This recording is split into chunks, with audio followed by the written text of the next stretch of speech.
Today, we're talking about a city that has been pushed right to the edge. We're heading to Minneapolis, Minnesota, where the fatal shooting of a resident by federal agents has kicked off this really tense standoff between local officials and the federal government. So let's get into it and break down what's really happening. To really get what's going on there on the ground, you have to start with the people. Just listen to these words from Carol Engelhart, a retired nurse who lives in Minneapolis. She told the BBC, "We're all terrified." And that quote right there, it just perfectly captures the fear and the uncertainty that's gripping the whole community. It really sets the stage for this major showdown. So, how did things get this bad? How did we get here? Well, this whole standoff was sparked by a single tragic event, the fatal encounter that lit the fuse on all of this. On Saturday, an intensive care nurse named Alex Pretti was out on the street in Minneapolis.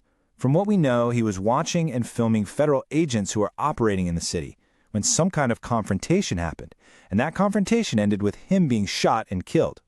And to understand why tensions were already boiling, you have to realize that Pretti's death didn't happen in a vacuum.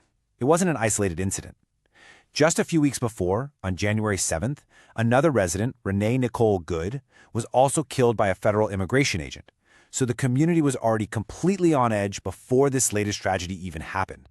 And this is where it all gets really complicated. Because at the heart of this crisis, you have two totally different versions of what happened to Alex Pretti. You've got the official story from the government, and then you have what eyewitnesses and his family say they saw. And the difference between these two stories is it's stark. On one side, you have the Department of Homeland Security, the DHS, claiming their agents fired in self-defense.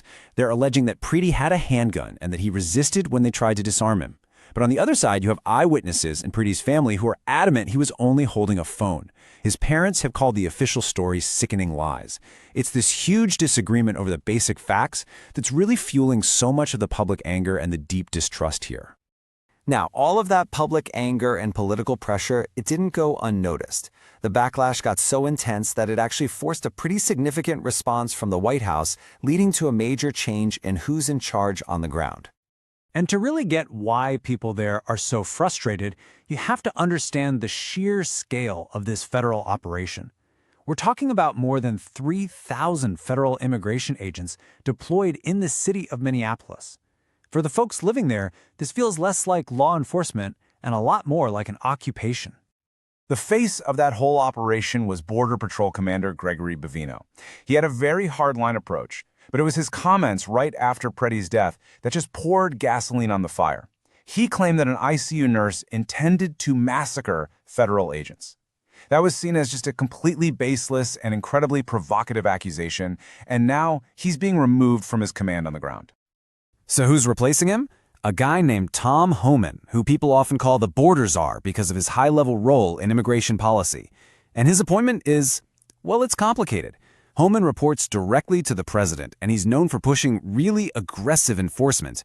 But he also has a ton of experience working on these exact issues during the Obama administration. So his arrival could mean a shift in tactics, but honestly, it's not clear at all what kind of shift that's going to be.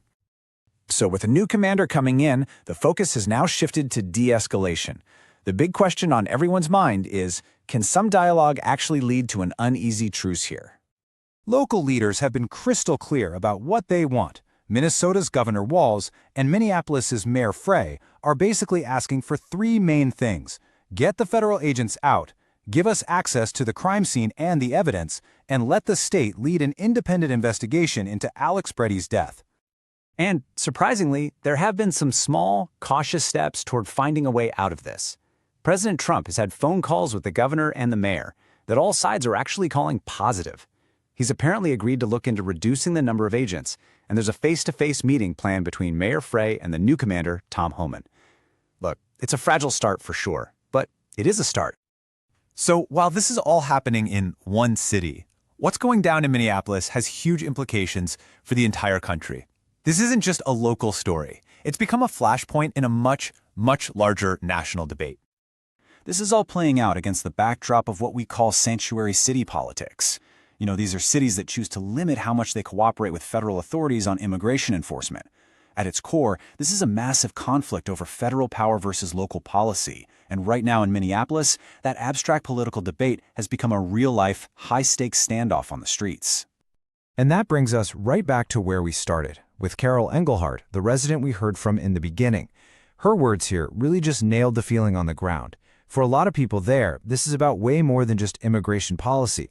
It's a fight for constitutional principles and for the power of local communities to stand up for their rights. So as Minneapolis tries to navigate this incredibly fragile truce, it leaves all of us with a really fundamental question. When the immense power of the federal government crashes right into the authority of local leaders and the will of their communities, who's supposed to ensure there's accountability? Who makes sure there's justice? That's the question at the very heart of this standoff, and the answer is going to have consequences that reach far, far beyond the city limits of Minneapolis.